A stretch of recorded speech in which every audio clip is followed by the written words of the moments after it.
Հանուն հոր եւ որդվո եւ օգուին սրբո ամեն։ Սիրելի հավատացյալ եղբայրներ եւ քույրեր, իմ Facebook-յան հազարավոր ընկերներ եւ բազմահազար հետևորդներ, Աստծո ձայնը հաղորդաշարը դուրս է գալիս ուղիղ եթեր։ Ես ծրագրել եմ, որ բավականին ընդարձակ եթեր անեմ, սակայն մյուս հեռախոսը մոտս չի եւ դրա պատճառով չեմ կարողանալու ուրեմն անել այն ընդարձակ եթերը, որը որ պատրաստում էի ուրեմն անել։ Բայց բոլոր պարագաներում կուզեմ կարճ խոսքեր,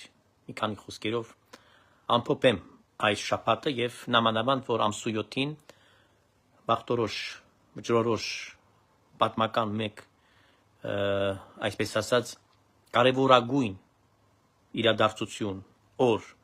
ամբողջ հայության համար, ոչ մենակ Հայաստանում ապրող, նաև աշխարհի հայության համար, որովհետև Հայաստանի Հանրապետության մեջ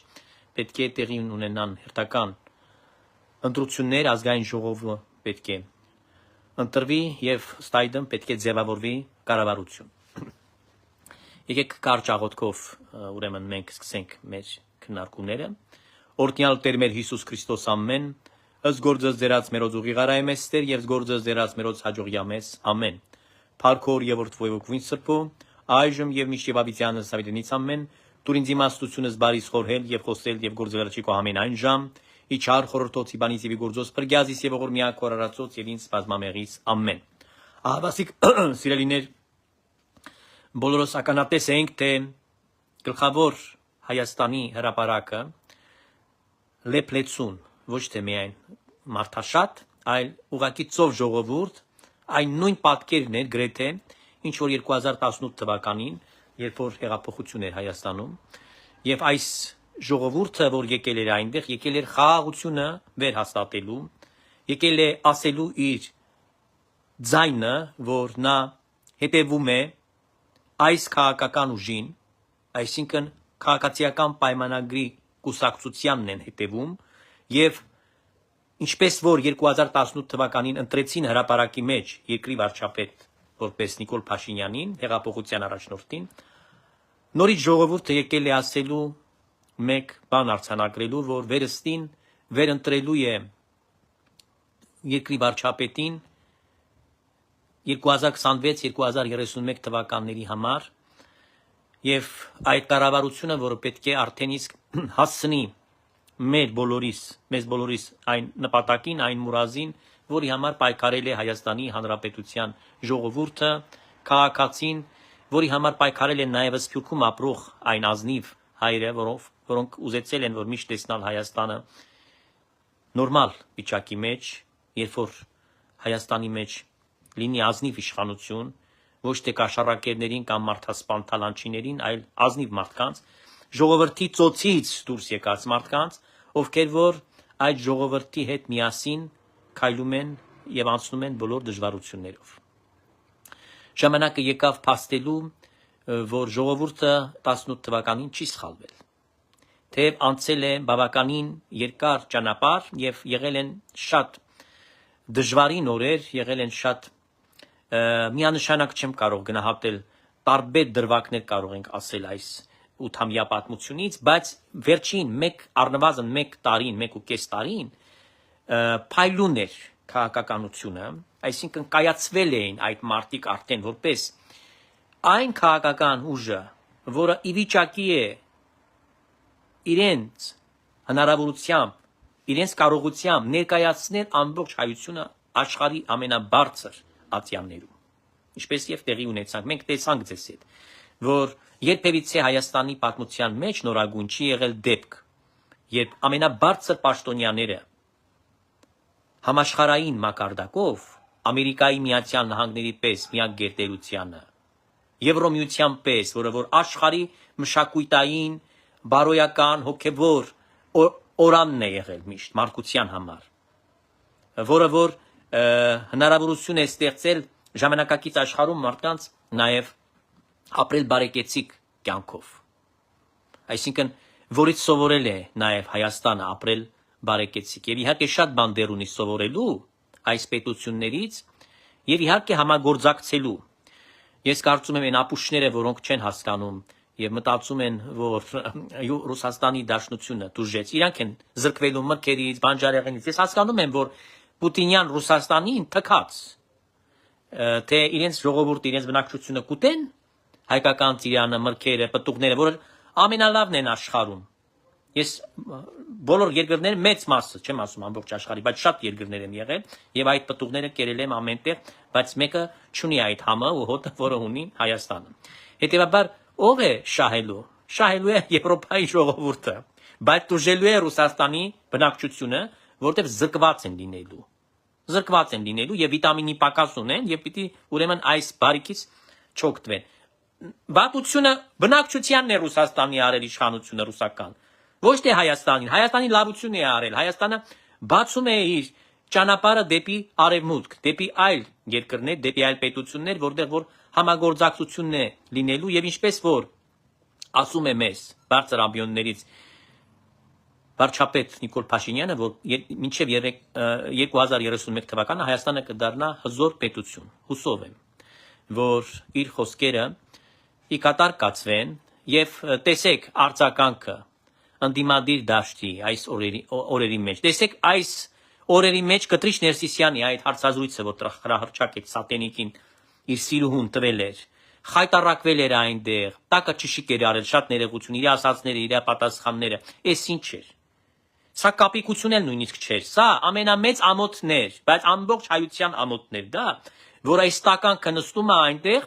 եւ իր այդ զզվելի ժպիտը, որը երբ որ տեսնում եմ այդ ժպիտը, գիտեք, ես չեմ կարող դիտել հանգիստ։ Ես կուզեմ մոտը կողքը կանգնեմ, որ իրան ապտակ տա մի հատ։ Այ իր զզվելի ժպիտը երբ որ տեսնում եմ դեմքի վրա, կեղծ ժպիտը։ Իսկ ես որևէ կեղծիկ չեմ սիրում։ Առհասարակ ես այն մարդն եմ, որը շիտակ մարդ եմ եւ երբեք չեմ սիրում կեղծ բաներ, ոչ իրական։ Ամեն ինչը պիտի լինի կյանքում իրական։ Կեղծը եթե կեղծ է, ուրեմն արժեք չունի ինձ համար։ Հետևաբար այստեղ մենք տեսանք, որ այս մարդը թույնով լցված եւ ապուշային բաներ է ասում։ Քեզ ով է բանատեղ դնում, ով է քեզ ընդհանրապես մարդու հաշիվ չես դու։ Այդ տականք սրբապիղծ, որ դու ասում ես, որ Փաշինյանը պիտի գա քո դուռը։ Դու քեզ համեմատել ես Փաշինյանի հետ, դու այդ ժողովրդի աչքի փուշն ես եղել, այդ ժողովրդի ատելին ես, մի հայտ չկա անկեղծ, որը ի սրտե քեզ նվիրված լինի, իբրև հոգևոր հայր ընդունի, իբրև ամենայն հայոց կաթողիկոս։ Չկա տենց մեկը։ Եթե կա մեկը, որ քո կողքին այսօր կանգնած է, ստիպված է, իրեն պահում է շահը, իրեն պահում է միայն ու միայն նյութականը, կամ իր պաշտոնը, եթե հոգևորականները, որոշ ամփարոններ կան, որոնք իր կողքին են, նրանք մնացել են մենակ իրենց անձնական շահի համար, բայց նրանք կարճ ուղեղ ունեն եւ անհերատես մարդիկ են։ Ես իրենց պիտի ասեմ, որ նրանք տգետ են։ Նրանք հոգևորական են դարձել, այդ տիտղոսներն են կրում, այդ սքեմն են կրում, բայց նրանք ուղեղ չունեն, որտեղ կրթված մարդիկ չեն, ինտելեկտ չունեցող մարդիկ են, նրանք տգետ ապուշներ են։ Եթե նրանք ունենային մի քիչ քթի ծակ, վստահ եմ իր կողքին մեկը չպիտի հայտնվեր այնտեղ։ Եվ այսօր մեկը լավ գրեց մեկնաբանության մեջ, ես չեմ արդեն հիշում որ էջից տարածվեց, ասում է Գարեգինը շռել է տակը։ Ներողություն, բայց ես ասում եմ ինչ որ տակն գրել են։ Շաքար է բարձրացել եւ այն։ Երբ տեսավ լեցուն հրապարակ։ Որովհետեւ այստեղ եկել են մարդիկ առանց որևէ կոպեկի, մեկը չէր իրենց փող դրել գրպանը ու ստիպել որ գան հրապարակի մեջ կանգնեն։ Ի տարբերություն այդ ընդդիմադիրների, որոնք փողով զորով, շարով բերում են մարդկանց, նույնիսկ չգիտեն ինչի համար են նրանք եկել։ Եկել են իրենց նյութականի համար։ Այն բարոյականները, այսինքն, ոչ նորմալ մարդիկ չեն գնա, իհարկե չեն գնա։ Ինչ են ուզում ասել։ Ռուսաստանից բերում են մարդկանց, տղամարդկանց խուլիգանություն անելու համար։ Ես այստեղից խնդրում եմ ուղղակի ազգային անվտանգությունը, սահմանապահներին, չգիտեմ, բոլոր պատկան մարմիններին, ոստիկանությանը, ինչքան որ զորավոր իրավապահներ կան, նրանք պիտի այսօր այդ հարցին անդրադարձ անեն եւ պիտի հասկանան, որ պիտի կանխեն իրենց այս տականքների, խուլիգանների, որոնք Ռուսաստանից ժամանել են Հայաստան փողով, կատարելու իրենց սատանա Սամվել Կարապետյան գործակալի ուրեմն բանը, հանձնարարականը կամ Մոսկվայից, որ թելադրվում է Պորնիկ Կարո եզրասեց, սրբապիղծ, մանկապիղծ, տականքը, որ նստել է այնտեղ թելադրում է թե Հայաստանի մեջ ով պիտի լինի վարչապետ, ասում է ով պիտի չլինի վարչապետ։ Պատկերացնում եք մարդը Ռուսաստանի մեջ է ապրում, այնտեղի առաջնորդը է, Հայաստանում ուզում է խաժամուշ առաջացնել։ Ինչի համար, որովհետև հասկանում է, որ ինքն ու եղբայրը պիտի զրկված լինեն ամեն ինչից եւ պիտի պատասխանեն։ Իհարկե, ես վստահ եմ չի արտահանձնելու Եզրասին Ռուսաստանը, բայց կաթողիկոսական տեղապահը պիտի հետ կանչի։ Էջմիածին եւ պաշտոնազուր կանի այդ պորնիկին։ Ռուսաստանը ուզում է պահել, թող տանի Պուտինը իր անկողինը պարկացնի։ Բանին, Եզրասին, կամ Կիրիլը թող տանի, պարկացնի։ Հենա, տեսակ, այդ միտրոպոլիտ Իլարիոնը, որը Եզրասի հետ առնում տալիս էր։ Խնդրեմ, Չեխիայի պետությունը այսօր պաշտոնական հրապարակում եղավ, եւ ես տարածել եմ նաեւ իմ Facebook-յան էջից, որտեղ որ նշված է, ոստիկանությունը հաղորդում է այն մասին, որ կոկային են հայտնաբերել Իլարիոն միտրոպոլիտի մոտ։ Գործանողը այդ նույն տականքը Գարեգինն ու Եզրասը նույն ձևից զբաղվել են ուրեմն թմրանյութերի ոչ մենակ փոխադրման, այլ նաև վաճառքով, տարածումով, երիտասարդին նարկոտիկ են խմացրել այս խուլիգանները, այս սքեմավոր տականքները, որոնք իրենց պատկերացնում են, որ դրանք քրեականներ են։ Եվ մի հատ տականք ունեմ ես, որ իմ ընկերների շարքն եմ մտել, թե ոնց է բան արել իմ էջում հայտնվել, չեմ կարողանում դրանք գտնեմ, սիրելի ժողովուրդ։ Բայց ճանաչում եմ այդ մարդուն, Սպարտակ Տերավետիսյանը, որ համարձակվում է ուրեմն ապուշ բաներ գրել։ Ես դիտմամբ չեմ հեռացնում, գիտեք ինչի համար։ Ընտրությունից հետո առիթ պատեղ առիթով հասնելու եմ Ռիգա, իրականները կտրելու եմ ես այնտեղ։ Գտնելու եմ իրան պահանջելու եմ իրենից պատիվ։ Որովհետև այս մարդը կորցել է իրան, եւ ես իդեմս իրեն տոչկում եմ բոլոր այն տականքներին, որոնք այս տականքներն են, թշնամիներին պաշտպանում են Հայաստանի Հանրապետության ներքին թշնամիների ջրաղացին ջուր են ածում։ Ինչի համար։ Ինչի համար եք այդ բանը անում։ Ինչ եք տեսել նախկինում այդ ղեկավարներից, այդ սրբապիղծներից, որոնք Հայաստանն են կերել քանդել, առաջին անգամ որ այս պետությունը ոտի է կանգնում։ Այո, շատ դժվար է լինելու, երկար ժամանակ է պահանջելու։ Ոչ մեկ չի կարող ասել, որ միանգամից պիտի այս պետությունը եսիմ ինչ լինի, հա։ Բայց ո՞նց եք ուզում։ Ամեն ինչ ավերակ էր։ Ավերակ։ Եվ ուտում են այս մարդուն։ Ինչի են ուտում այս մարդուն, որտեվ ճիշտ կողմնորոշվեց, որտեվ ձևավորվեց, Աստված իրեն ձևավորեց։ Տեսեք, եկեղեցի սկսեց գնալ ամեն անգամ, տեսակ ինչ շնորհներ տվեց իրեն։ Տերը։ Եվ առհասարակ այս մարդը սուրբ գիրք է կարդում։ Այս մարդը սաղմոսներ է քաղում։ Անգիր սաղմոսներ է քաղում։ Ես այդքան լավ հիշողություն չունեմ, ես չեմ կարող։ Մի քանի սաղմոս կա, այո, որ գիտեմ, բայց այդպես Փաշինյանի պես չեմ կարող։ Ես քաղանայում ասում եմ, ապարզ եմ ասում, այստեղից եմ ասում, անգիր բոլոր սաղմոսները չգիտեմ։ Շատ ներողություն։ Ինչ է սա նշանակում։ Ուրեմն բացառիկ ղեկավար է նա։ Բացառիկ ղեկավար է, որը որ սաղմոս է քաղում, որը որ ապրում է ժողովրդի հոգսերով, որը մարդկանց մեջ է մտնում դուրս գալիս առանց վախենալու։ Դեք պատկերացրեք, որ մեկը նախկինում այսպես շփում ունենար ժողովուրդը մոտենար կամ չգիտեմ մարդկանց հետ մտնել կոնտակտի մեջ։ Եղել է նման բան։ Մի հատ ասեք էլի ժողովուրդ, անկեղծ եղեք, անշահախնդիր եղեք։ Ասեք, ես նկատում եմ հակառակ կողմին եմ այդ հարցը ուղում։ Եղել է տենց բան։ Ում են տեսել, որ մոտենա։ Երբ որ մեկը եկել է, ղեկավարությունն է գալիս։ Կոմունիստներից սկսած արդեն այդպես էր։ Ես շատ լավ հիշում եմ, ես երեխա եմ եղել։ Շատ եմ սիրել, գիտեմ, պատմել եմ մի քանի անգամ, որ Պարադի սիրել եմ գնալ։ Ճանապարհներով այսպես, որտեվ Ամիրյանի վրա ենք ապրում, ես ճանապարհները լավ գիտեի, ոնց անեմ, որ ասենք այն ժամանակ չէին թողում, չէ՞, ամեն մեկը Պարադի գնա։ Երեխա էի, բայց ճարպիկություն էի անում, մտնում է։ Նայել եմ ղեկավարությունը, որ եկել է, ինձ հետաքրքիր էր, բան Դեմիրճյանը, մյուսները, բան, որ եկել են այնտեղ։ Դրանից առաջ որ նստած է, չեմ հիշում արդեն ազգանունը։ Երեխա եմ եղել, ես դա տեսել եմ։ Նույնիսկ այն ժամանակ ոնց էին, ով կարող էր մոտենալ Դեմիրճյանին, շատ ներողություն։ Ոչ մեկ չէր կարող իրեն մոտենալ։ Ես չեմ խոսում այն ժամանակ, երբ որ արդեն անկախությունը, այդ պսևդո անկախությունը սկսվեց, որ ղեկավարին ասեք, որ մեկը կարողացել է մոտենալ։ Ինչ բերումով ես մոտեցել եմ առաջին նախագահին, առանց խնդրի, բայց երրորդ նախագահան կոչվածները հնարավորություն չկար։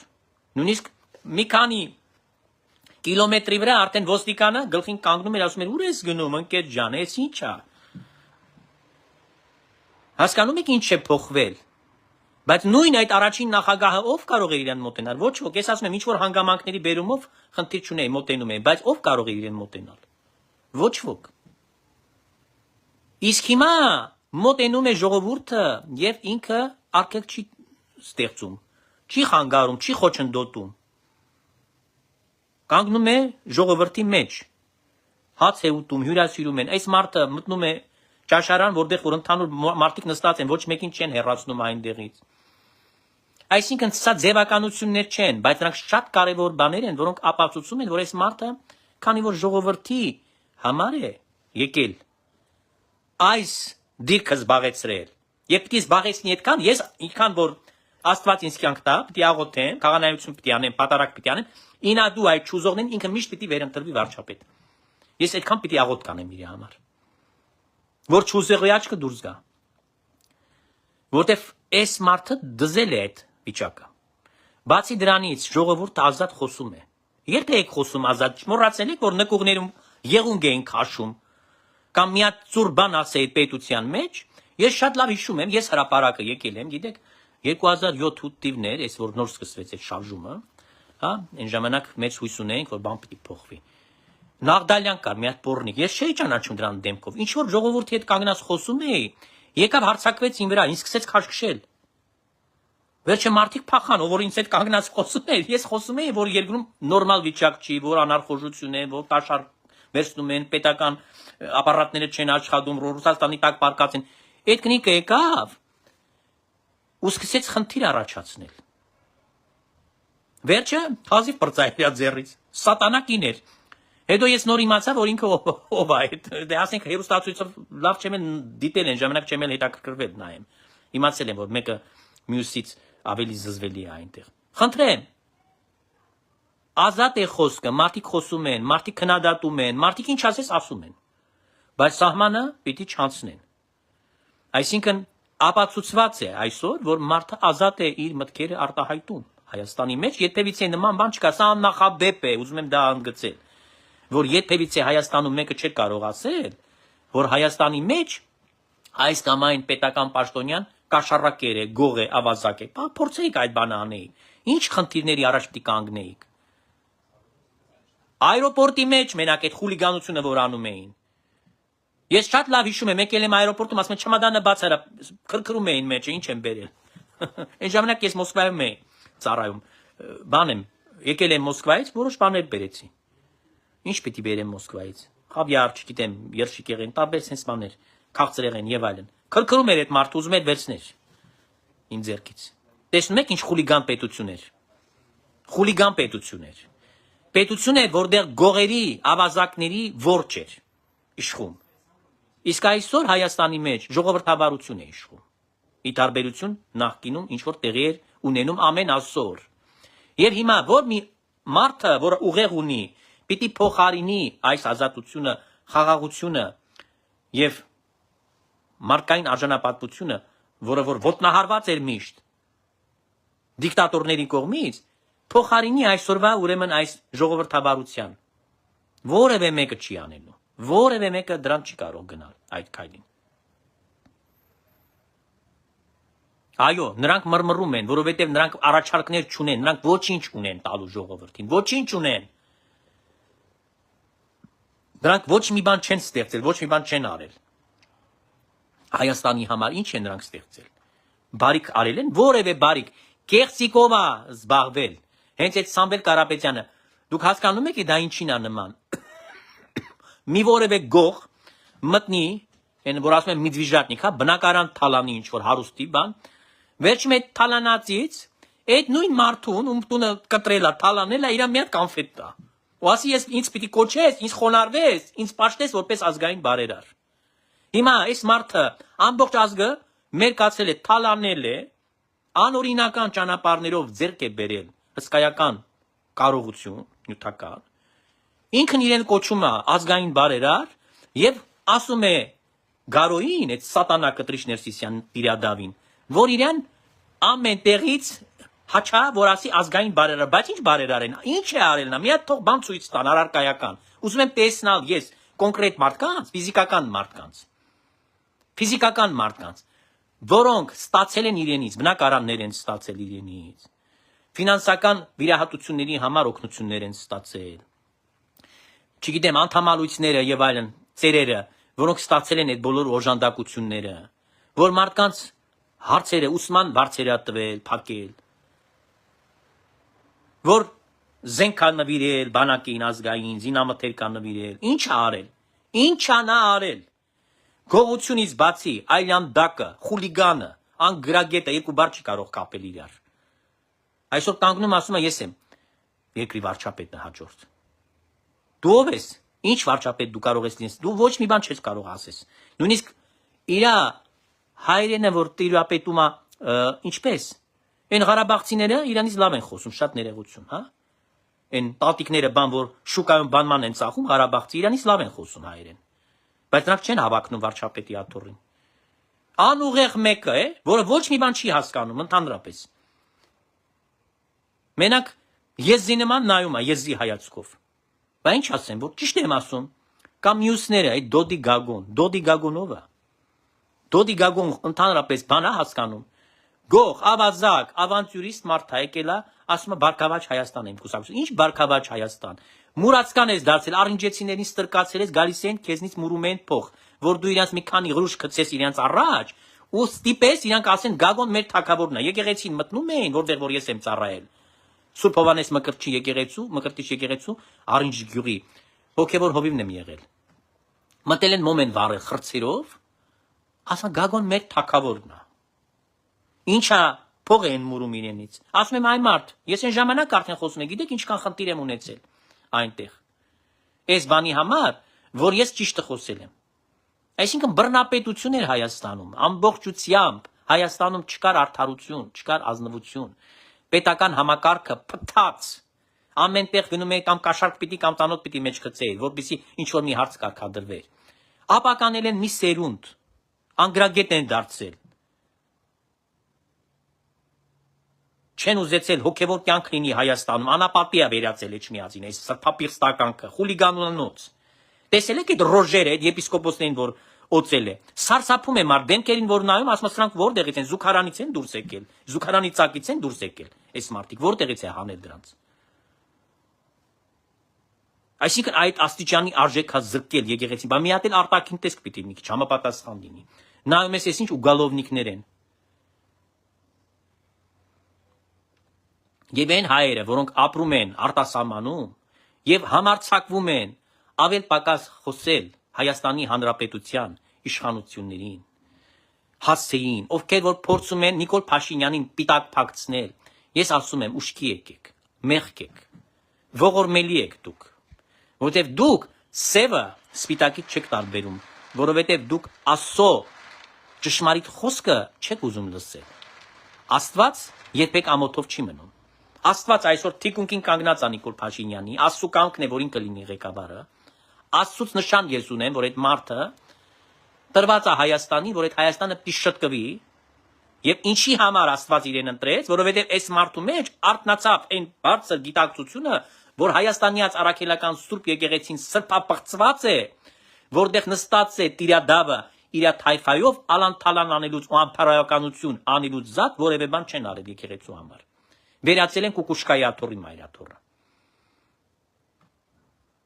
Ու դրանց դեմքը բոլորի դեմքը բացվել է, դրանց ասացները մենակ լսեք։ Այդ տաղավարներում ինչ չեն հաչացել, ինչ չեն խոսել։ Նրանք պիտի գային, ներողություն պիտի խնդրեն ծնգաչոք մեր ժողովրդից, որտեղ վերջի վերջով, եթե նրանք այդ ժողովրդի ընտրությունը չեն հարգում, եթե նրանք չեն տեսնում,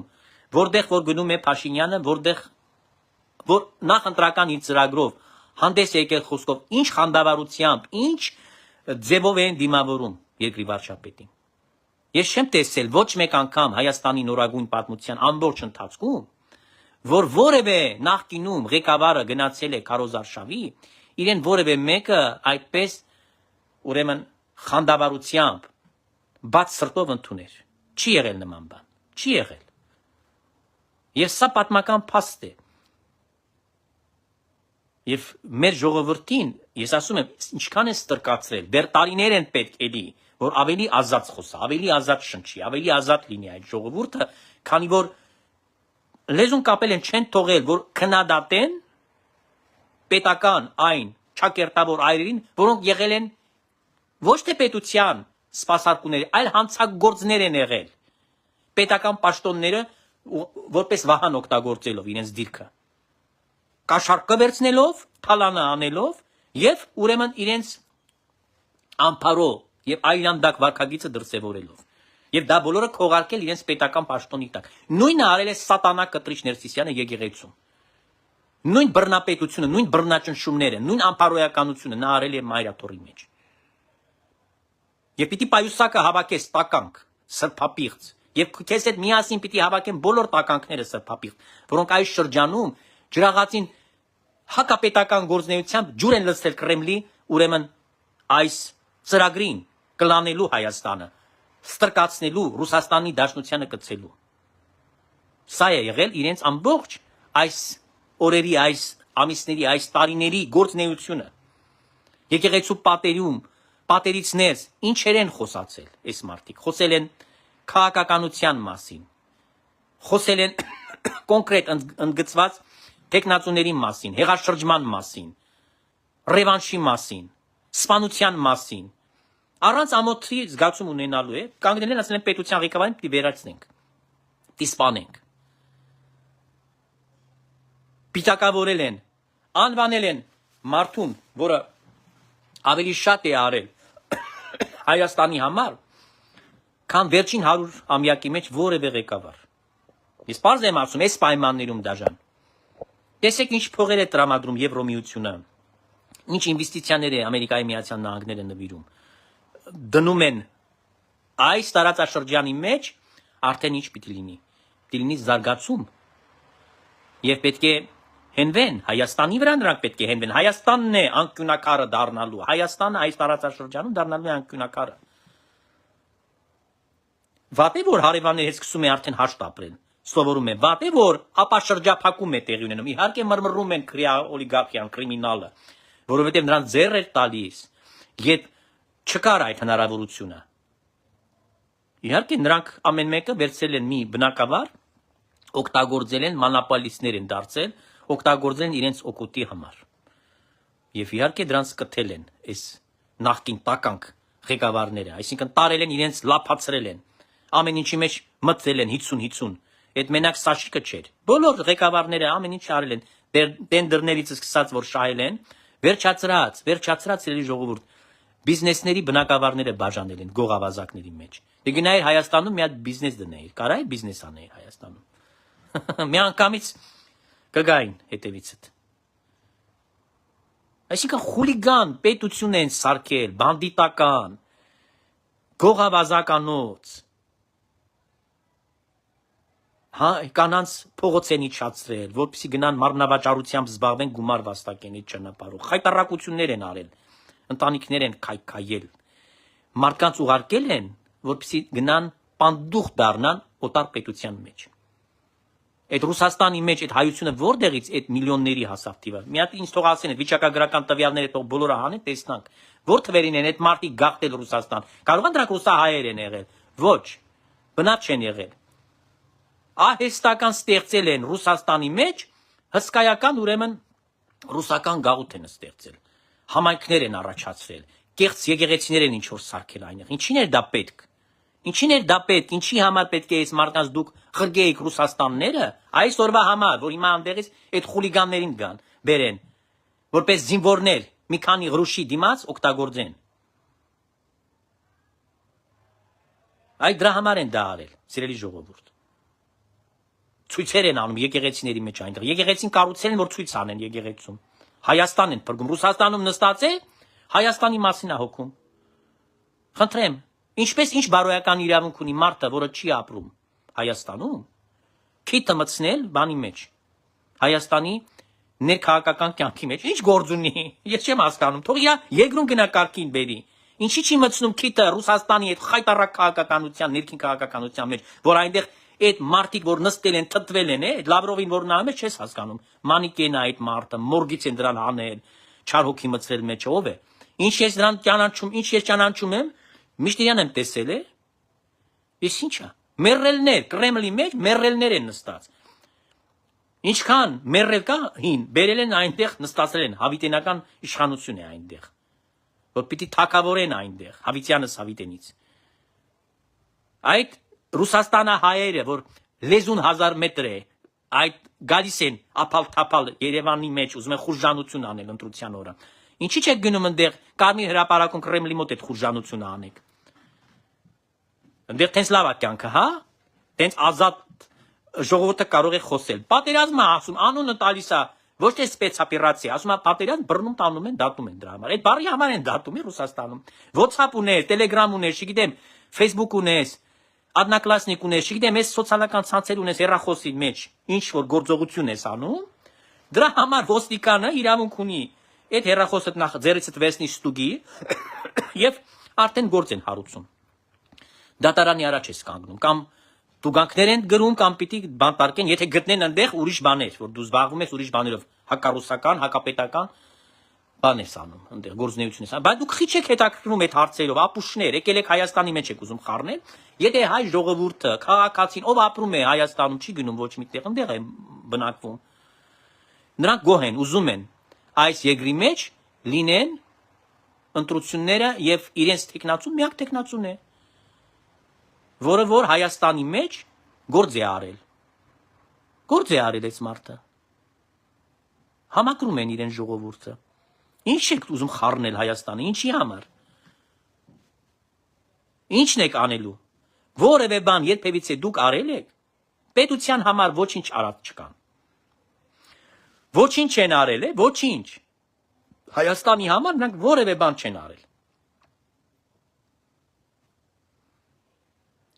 Քոչարյանը ասում է հարցազրույցի ընթացքում Պետրոսի տաղավարում, ասում է մի բանում եմ աշխատել, ինչ որ հաստատության մեջ միլիոններ եմ աշխատել։ Ապուշ, մի հատ ասա թե որ հաստատությունն է, մենք գանք այնտեղ աշխատենք միլիոնատեր դառնանք։ Քեզնից ավելի գրագետ ենք, Քոչարյան։ Մենք էլ գանք այնտեղ աշխատենք, միլիոնատեր դառնանք, դուրս գանք։ Տեսեք ինչ բլեֆներ է, ինչ հեքիաթներ է պատմվում։ Դուք տենց բան կարող եք պատկերացնել, որ մարդը այդ աստիճանի լինի, լկտի, սուտասան,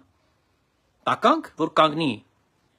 միլիոնավոր ժողովուրդ է դիտում, չէ, հեռուստատեսությամբ առանց ամոթի զգացումի ասում է աբսուրդ բան, որ ասում է ես աշխատել եմ այդ փողերը։ Ոնց տեղից ես աշխատել։ Մի հատ տեղը ցույց տուր, աշխարհի կետի որևէ կետ ցույց տուր, որ մարդ կարող է գա մտնի դե միլիոնատեր դառնա։ Աշխարհում որևէ պետության մեջ չկա տենց բան։ Չկա, թող ցույց տան այդ մի տեղը։ Այսինքն պետական բյուջեն թալանել են։ Պետության կարիքները չեն հոգացել, որևէ բան չեն արել պետության համար, հայտնվել է իրենց գրպանների մեջ, օգտագործեն լծակը, իրենց իշխանությունը, կայացրել են դրա հիման վրա բիզնեսները, հարկային տեսությունը գրպանում է եղել, հարկերը չեն վճարել, զորով բրթել են իրենց բիզնեսը առաջ, որ կայանա, զարգանա, զորանա, միլիարդատերներ են դարձել, ասում են մենք ազնիվ ենք աշխատել այդ փողը։ Իա, իրոք, միլիոնատեր չէ, միլիարդատեր եք դարձել ազնիվ ճանապարհով, մի հատ միլիարդատեր ինձ ցույց տուր, այն постсоветское пространство, հա, որ ասում են, Սամվել Կարապետյան, դեբիլ, русскоязычный ты, да?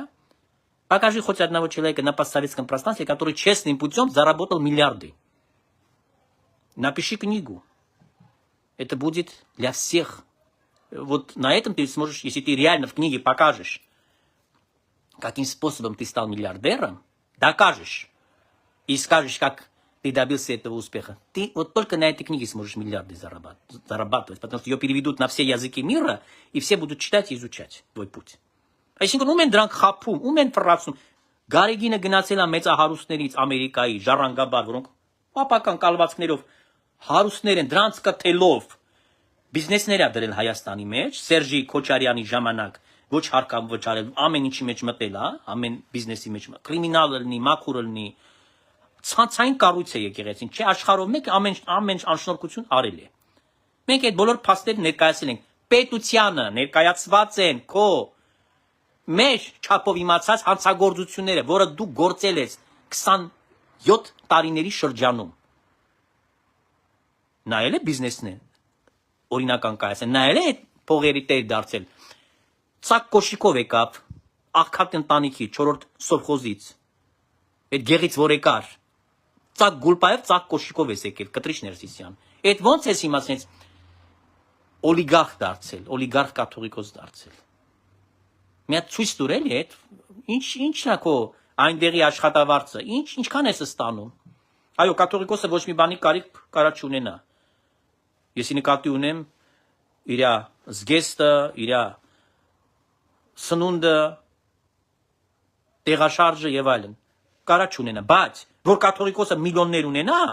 սա չլսվելիք բան է, որ բանկերի մեջ հաշիվներ ունենա անձնական, ոչ թե եկեղեցուն պատկանող աղքատների համար, կառուցյալներին օգնելու համար, ոչ, իր անձնական հաշիվներն ունի։ Որտեղից ես այդ հաշիվները, այ անասուն, որտեղից ես այդ տները կառուցել, այդ պալատները, ով է քեզ այդ հնարավորությունը տվել։ Սերբիայի պատրիարքը հոգելույսը տրամվայով էր ման գալիս Բելգրադում։ Կանգնում էին մարդիկ, պապիկ էր արդեն, մտնում էր տրամվայի մեջ, պատրիարքը է, տրամվայով էր գնում։ Եկեղեցին, առաջնորդարանից, իր վեհարանից, պատրիարքարանից էջմիան բանը, եկեղեցին դեպի գնում էր տրամվայով, կամ ուր որ գնում է տրամվայով էր գնում մարդը։ Մենք քեզ չենք ասում տրամվայով գնայր, հիմար, բայց այդ մեքենաների պարկը, այդ փողերը, դուք մենակ իրաց գեսները գնացեք եւ իր կոստյումները, իր կոշիկները ուսումնասիրեք ինչ բրենդներ են եւ արժեքը։ Որտեղից իրան պիտի դա լինի։ Ես ուզում եմ դա հասկանալ, էլի, որտեղից իրան պիտի դա լինի։ Էնել են ձևի երկրում, որտեղ ժողովուրդը ապրել է դժվարին կյանքով, դժվար է ապրել Հայաստանում այն տարիներին, բայց ինքը գլուխը գողում էր, ասում էր իմ կոշիկը քանի $1000 արժի, գիտես։ Գլուխ էր գոն, կանգնում էր մարդկանց հետ, ասում էր, այս կոստյումս այս արժեքը ունի, բան։ Շվեյցարիա է գնացել, Ժենևում, Ժենևի քահանային Տերաբելին, իր հետ միասին տարել է ուրեմն բուտիկներ, ուրեմն այդ մոխրագույն կապաներ հակին ու արծիվը դրել էր, բանակեն չէր դրել, այս մարդն խանութպանը չի հասկացել, մտածել է շեյխ է եկել։ Ասում է, եթե վերնաշապիկ ասենք 300 շվեյցարական ֆրանկ էր, իրան 900-ով է վաճառել, մտածել է շատ փող ունի, էլի։ Ցույց հատվել գրպանից հանելը, ասել է Տերաբել, այս քարտից դու ունես, ասել է, ինչի չունեմ։ Չի ասում, չունես դու դրանից։ Վեցել է Աբելը ձեռքը, պահել է, այնտեղ ուրեմն գրած է Լուիս Սիմոն Մանուկյան, պլատինի քարտը, որ միլիոնները դրած են այդ քարտի վրա։ Լուիզը սիրուհին տվել է, որ այդ քարտով գնա իրան շորեր առնի։ Պարկել է միասին, Լուիզի հետ միասին հյուրանոցը 5 աստղանի, այդ տարավ ինձ Տերաբել այդ հյուրանոցը ցույց տվեց։ Շքեղ հյուրանոց, ամենաթանկանոց հյուրանոցը Ժենևում, հա։ Շատ հզոր ֆինանսական կարողություններ ունեցող մարդիկ միայն կարող են այնտեղ մնալ։ Ինչի հոգևորականը պիտի մնա այդ հյուրանոցում 5 աստղանի այդ մակարդակի։ Ամենալավ համարում քիչ է մնացել է Լուիզի հետ։ Ուրեմն ժողով ա եղել, ասում եմ մի քիչ երկար էր, ժամի 1-ն էր գիշերվա բան, մարդիկ նստած են համայնքից, մեկ էլ Լուիզը պենյուարով իջավ, լիֆտով վերելակով իջավ ներքև, իրան այսենց արեց։ Ասում է շնիկի պես, նույնիսկ մարդկանց ցտեսություն, բարի գիշեր չմաղթեց, վազեց, գցեց իրան վերելակը։ Էս է կաթողիկոսի կեցվածքը, որ կանգնում ես այդ սատենիկի մոտ լոլոներ ես պատմում, ասում պիտի ապաշխարության շրջան անցնի Փաշինյանը։ Բա դու ինչ շրջան պիտի անցնես, այ պորնիկ։ Դու ինչ շրջան ես անցնելու։ Այ խուլիգան, փողոցային, գադա։ Կաթողիկոս ես դու, ձևած խաղ ես անում։ Տեսեք ինչ ենք ասում, վեհապար հայրապետ։ Հայրապետ է, վեհապար է, վեհ է։ Էս վեհ ես։ Էս տականքը վեհ կարող է կոչվել։ Ով որ իրան անվանում է վեհապար հայրապետ, ամենամեծ տականքն էլ այդ մեկն է, ով որ իր կեղտոտ սիֆիլիտիկի ձեռքը ամփյուրում է։ Նա էլ է տականք։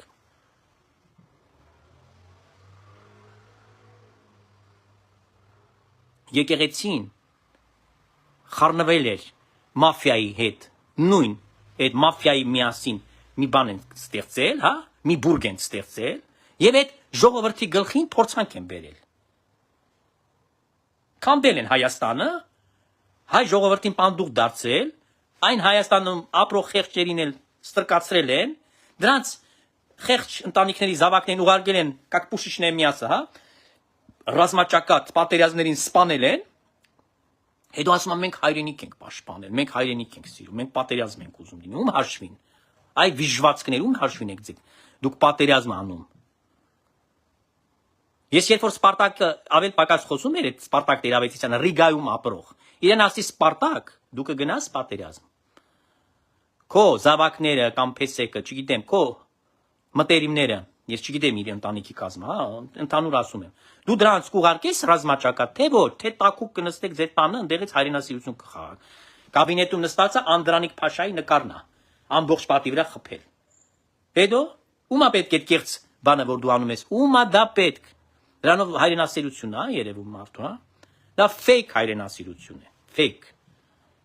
Դա անբարոյական մարդու կեցվածք է։ 21-րդ դարում դու ապրում ես, այսօր մեծ խնդիրներ կան, առաջացած այդ նույն տարածաշրջանում կապված են մեկը մյուսի հետ եւ այնտեղ սեփ խրել, ստեղծել անարխոժություն, թթվածնել այդ կոնֆլիկտը տասնյակ տարիներով ում է դա պետք։ Մենակ կրիմինալին, օլիգարխները որ աճեն, որովհետեւ երբ որ շրջափակում էր, երբ որ Ադրբեջանի հետ հարաբերությունները սրված էր, ինչ էր Ռուսաստանից կբերեին, այդ մաֆիան կաշխատեր, հա, հարստանում է Ռուսաստանը, այդ մաֆիաները հարստանում, այդ իրենց կրուգը Հայաստանի մեջ խուժանություն արեցին, խուժանություն, ապականել, ասում եմ, մեկ սերունդ նրանք ապականել փչացրել են։ Այս ժողովրդի այդ մի սերունդը որ կա, որը որ մեծացել է, ծնվել մեծացել է սրբապիղծ տականքների շրջանում, նրանք պիտի ապաշխարության շրջան անցնեն։ Այլ ոչ թե Նիկոլ Փաշինյանը, որը որ ամեն ասո օր աղոթք է կարդում, սաղմոս է քաղում, եկեղեցիներ է գնում, պատարակին ամեն անգամ մոտենում է Սուրբ Հաղորդությանը եւ նշանակում է, որ այս մարդը լիաթոք հոգեվոր կյանքով ապրող անձնավորություն է։ Հաշվի առնելով նամանավանդ, որ ինքը իր կարգավիճակը երկրի ղեկավար է։ Ոչ մեկ երկրի ղեկավար ցույց տեք, մեկին է, մեկին գտեք, աշխարհով մեկ մանեք եք։ Որտեղ կգտնեք այդպես պետության ղեկավար, որը հոգեվոր լիաթոք կյանքով ապրում է։ Հետևաբար, այստեղից ինչ հետևություն պիտի անենք։ Այս սադանայի տունը ամսու 7-ին պիտի քանդվի մինչև վերջ։ Մաֆիայի պոչը պիտի խուզվի մինչև վերջ։ Ժողովուրդը պիտի մերժի պատերազմները Հայաստանում եւ պատերազմների կուսակցությունները, որոնք քարոզում են պատերազմը, որտեղ իրանք չեն գնալու կռվեն, իրանք պատերազմ են ասում, որ գնացեք դուք սպանվեք։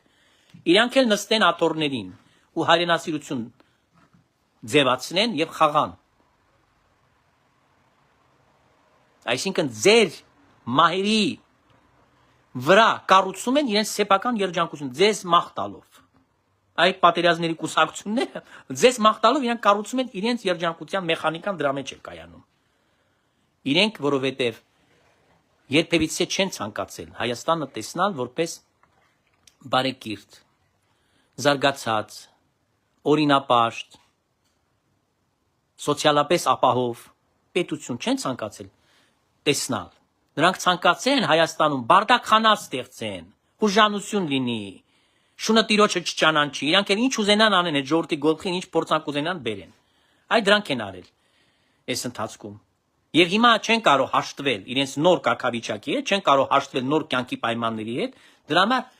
ընտրությունները, նախքան ընտրությունները օգտագործում են ամեն մի միջոց, ամեն մի հնարք են հանում, որպեսզի խնդիր հարուցեն։ Ներքաղաքական կյանքը խախանդ չլինի, այսինքն նրանք ընդդիմություն են խաղում։ Ըստ էության ընդդիմությունը անհրաժեշտություն է ցանկացած առողջ քաղաքական դաշտի համար եւ պետության մեջ, բայց այդ ընդդիմություն կոչված իրական ընդդիմության մասին է խոսքը։ Նա պետք է լինի կառուցողական ընդդիմություն, նա պետք է հարցեր բարձրացնի, պետք է տարբերակներ առաջարկի, որոնք ավելի ընդունելի լինեն հասարակության լայն շերտերում, դրանք գտնեն արձագանք դրական։ Այլ ոչ թե ընդդիմությունը հայհոյանքով զբաղվի, դիմակներ հագցնեն մարդկանց, դիմակավոր ինչ որ տականքներին է, դիմակների երեսներին քաշա, դիմակի տակից հեշտ է խոսալ, չէ՞, սպառնալիքի լեզվով, հրապարակային։ Դիմակը բախի չես ուզում հանես, այդ նույն բանը ասես, այդպես ոնց որ տեսակ այստեղից է ասում։ Դե հանի դիմակը խոսա, բախի ես դիմակով խոսում այդ բանը։ Այսինքն ինչ ասես տեսանք այս շրջանում, որովհետև այս մարդկանց վերջին շանսն է։ Եթե այս անգամ դրանք կործանված են, ուրեմն չստացան բավարար ձայներ, եւ ես աղոթք եմ բարձրացնում, որ դրանք խորհրդարանում չհայտնվեն, նույնիսկ, որպեսզի խորհրդարանում իրենց կրկեսային հանդեսները չընթանան։ Մենք արդեն բավականին տեսել ենք այդ կրկեսը, որ հարուցում են այսօրվա այդ ընդդիմադիր դաշտի ներկայացուցիչները, ովքեր որ խորհրդարանում էին հայտնվել։ Դրանց պիտի մերժի ամբողջությամբ հայ հասարակությունը, ասելով, որ դուք պետք չեք մեզ այլևս։ Հայաստանը կարիքը չունի նման ընդդիմությանը։ Հայաստանում պետք է կառուցողական ընդդիմություն լինի։ Քննադատությունը արդար եւ առողջ, բայց ոչ թե խուլիգանավարի, գողական, այսպես ասած, բառապաշարով կամ չգիտեմ ինչ սադանայական հնարքներով, կտրիչնել քավորություն անի այս ամեն ձևի այլանդակությանն ու ստորությանը։ Տեսեք, մարդը երես չունի, ասում եմ։ Ինչ է ասում, ասում եմ, ես մինչև վերջ պիտի պայքարեմ իմ իրավունքների համար։ Դուք պատկերացնում եք եկեղեցու ամենաբարձր գահը զբաղեցնող անձը, փաստորեն ինքը թքած ունի եկեղեցու վրա։ Ամենևին ինքը ժողովրդին ոչ մի բանի տեղ չի դնում, եթե տեսնում եք ջախջախիչ մեծամասնությունը հրապարակում, ամբողջ ազգի տրամադրությունը իր նկատմամբ բացասական, ասում է ես իմ իրավունքի համար պիտի պայքարեմ, ինքը անհատ չի։ Ինքը պիտի ներկայացնի ամբողջ ազգին։ Եվ եթե ինքը տեսնում է, որ այդ ազգի կողմից անընդունելի է իր արածները, եթե նա սիրված չի, 27 տարի ժամանակ իրեն տրված էր, բավական ժամանակ էր իրեն տրված։ Հենց ինքը պիտի անդրադառնար իր մեղքերին եւ ապաշխարեր ժամանակին։ Ինքը պիտի զղջար, ծնկի իջներ։ Այլ ոչ հակառակը։ Այսօր ասում պիտի պայքարեմ, իհարկե Ամստերդամում այդ բանին բերել է, ծակ փաստաբան խուլիգանին, որը պեդոֆիլներին է պաշտպանում, ամեն ձևի սրիկաներին, միջազգային հանցագործներին է պաշտպանում, Էփշտեյններին եւ այլն։ Բերել է կողքը նստացրել է, ասում է ես պիտի պաշտպանվեմ, իմ իրավունքները պիտի պաշտպանեմ։ Ոչ, քեզ աղբամանը պիտի իջացնենք եւ պիտի պետությունը քեզ դատի, պիտի կանչի քեզ ատյան, պատասխան պիտի տաս ամեն ինչի համար, ինչ որ գործել ես։ Այս սրիկասը պապիղծ։ Այդ խուլիգան քաղանաները Ռուսաստանի մեջ, որոնք ավել պակաս հաչում են։ Դու գիտեք ձեր ժամը չի բանանելու, հասունանալու այդ ժամանակը։ Ասում եմ պակոմ զվանիտ կոլկլ է, ձեր ժամը պիտի մոտենա, որ դուք էլ ներկայանաք ատյան, պիտի ասեք էլի։ Ինչն է ձեր ստիպում, եզրասի հետույքը լիզեք, անեք ամեն ձևի այլանդակություն եւ անշնորհքություն եզրասի համար։ Թե դուք էլ եք այդ գործակալական ցանցի մեջ մտած, դա պետք է պատկան մարմինները Հայաստանի Հանրապետության պարզեն, թե ինչ սադրանքներով, ինչ ահավոր գործառույթներով նրանք զբաղվել են եւ ինչ որ արել են ի վնաս հայ հոգեվոր կյանքի, Ռուսաստանի հոգեվոր կյանքը մեռած էր, այս 2000-ին նշանակեց 27 տարի Ռուսաստանում այս կյանքը վերացել էր։ Երբ Ռուսաստանի մեջ խուլիգան էր մի հատ նստել, մանկապիղծ սոդոմիտ տականքը, որը սաղ քահանաներին հերթով պարկացրել է իր անկողինը։ Դե կարող եք դատի տվեք, եթե ինձ տվեք դատի, սրիկաներ, եթե դուք տղամարդ եք։ Ես կարամ ապացուցեմ, որ դուք բոլորդ պարկել եք եզրասի հետ, ամեն ձևի կեղտոտություն արել եք իր հետ։ Դուք քահանաներ չեք իր կնիկներն եք դուք։ Այս է եղել Հայաստանյաց եկեղեցու Նոր Նախիջևանի եւ Ռուսաստանի հայոց թեմը։ Ուրեմն ինչ պետք է լինեն այս հոգեվորական կոչեցյալ խուլիգանները, այդ փչացածները։ Իհարկե պիտի նրանք դուրս գնան եկեղեցուց։ Իհարկե նրանք ոչ մի ապագա պիտի չունենան եկեղեցու մեջ։ Բոլորի հարցը պիտի քննվի, բոլորի հարցը պիտի քննվի։ Վախանալի այն սարքել այնտեղ ու իմացել են, որ իրանք այս եկեղեցու մեջ պիտի ինչ ուզենան անեն, ու անպատիժ պիտի մնան։ Պիտի տարիներ շարունակ գործեն, մարդկանց հոգիները դժոխք ուղարկեն, հայոց պետականության դեմ պայքարեն, Հայաստանի Հանրապետության առաջին դեմքին վարչապետ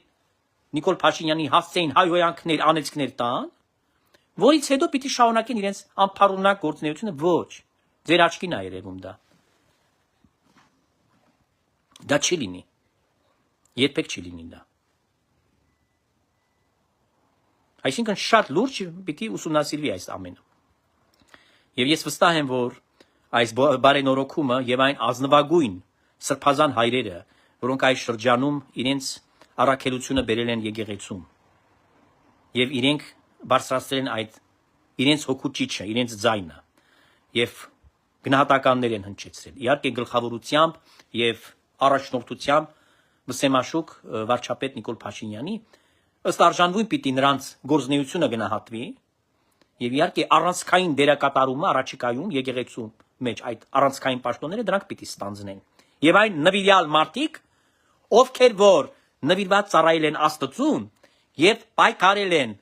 ընդդեմ չարիքի, ընդդեմ սատանա, կտրիչ տիրադավի։ Այսա շատ կարևոր արձանագրումն է, որ ուզում եմ անել։ Ճիշտ է, ասեցի ձեզ կարճ է լինելու, բավականին ստացվեց երկար, սիրելի ժողովուրդ։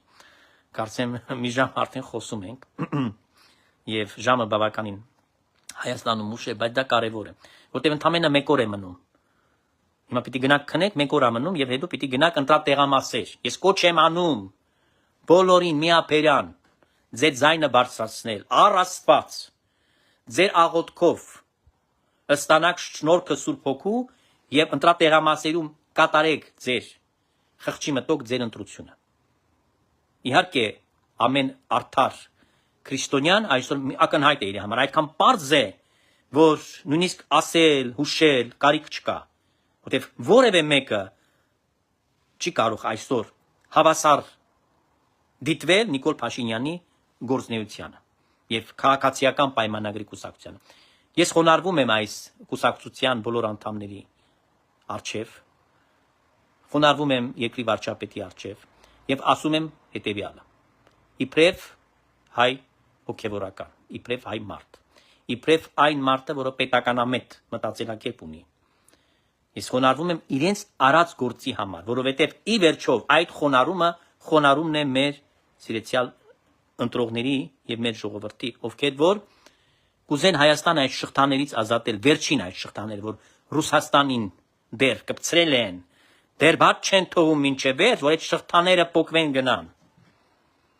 Մի վախեցեք, այդ միրգն էլ, բանջարեղենն էլ, մյուս ապրանքները Եվրոպայում կվաճառեք։ Ավելի թանկ գներով, ավելի լավ ձևով, համ էլ ժողովուրդը կօգտվի, համ էլ կվարժվեն, եւ լավ կլինի, կամաց, շատ լավ է լինելու, աստիճանաբար, նոր շուկաներ, նոր տնտեսական հարաբերություններ կբացվեն, վստահ եմ, որ վիզաներից էլ կամաց կազատեն ձեզ, կարողանաք ազատ ճամփորդություն ունենալ, ինչու՞ չէ, նաեւ բիզնես ծրագրերով եւ մանավանդ գյուղատնտեսությունը այստեղ պիտի շատ բարձր գնահատեն, որովհետեւ Հայաստանի ամեն ինչը շատ համով է, դուք շատ լավ գիտեք։ Համով է Հայաստանը։ Դրա համար մեջ շուկա կա, թող Ռուսաստանը մտածի, որ ինչից զրկվեց, որ վիտամինից զրկվեց առաջին հերթին, թող նրանց ժողովուրդը դրա մասին մտածի եւ բողոքեն։ Հայաստանը ոչ մի բանի մտածելու չունի։ Հենա Իրանը կողքն է, գազը այնտեղից կբերի։ Ինչ խնդիր, գազով են բախացնում, ինչով են բախացնում ձեզ։ Ինչ են ուզում։ Ինչով են ուզում ճնշել։ Ոչ մի բանի Հայաստանը կարիքը չունի։ Ես վստահ եմ, որ վաղը Ադրբեջանից էլ նավթը կարող է առնել։ Եվ առհասարակ արաբական երկրներից։ Դրա համար խնդիր չպիտի լինի։ Եթե նրանք չեն ուզում, Ռուսաստանը չի ուզում, իրանք պիտի շահագրգռված լինեն, իրանք պիտի ուրախ լինեն, իրանք պիտի ասեն, եկեք համագործակցենք։ Ինչ մեր շան գործնա պիտի ասեն։ Ուզում է թող Եվրոպան էլ արևտուրանի, մեզ հետ էլ արևտուրանի, եթե նորմալ լոժիկ մարդիկ են։ Չէ, դրանց արևտուրը պետք չի, սա տնտեսության մասին չէ հարցը։ Այստեղ հարցը քաղաքական է, որ ստրուկ մնա Հայաստանը, ժողովուրդն էլ ռամիկ, վասալը Ռուսաստանի։ Այ ամբողջ խնդիրը դրա մեջ է։ Այսքանը, ուրեմն հորդորում եմ բոլորին մասնակցություն ունենալ, ընտրել ապագան, ընտրել ընտրությունը ձերն է եւ խաղաղությունը իհարկե ամենաարժեքավորը, հետեւաբար համար ամսի հունիսի 7-ին պետք է համար 26-ը 16-ը ներողություն 16-ը ընտրեք բանը, որտեվ ասեցի արդեն, այլապես խորտակված պիտի լինի երկիրը, այլապես պիտի պետությունը վերանա եւ պիտի դառնա Մարս, ինչ որ նրանք ուզում են, քվեարկելով քաղաքացիական պայմանագրի կուսակցության եւ անձամբ Նիկոլ Փաշինյանի դուք ընտրում եք նախ եւ առաջ ձեր բարօրությունը եւ խաղ երկինքը այժմ եւ միշտ եւ ավիցյանս Սավիլենից ամեն աչնարարչական բազուկս փրկչական Սուրբ Խաչը տերունական լինի ձեզ բաբան հայսում հետև մինչև հավիլյան ամեն կմաղթեմ խաղ գիշեր տարածեք շատ կհանդիպենք նորից ցեսություն բոլորիդ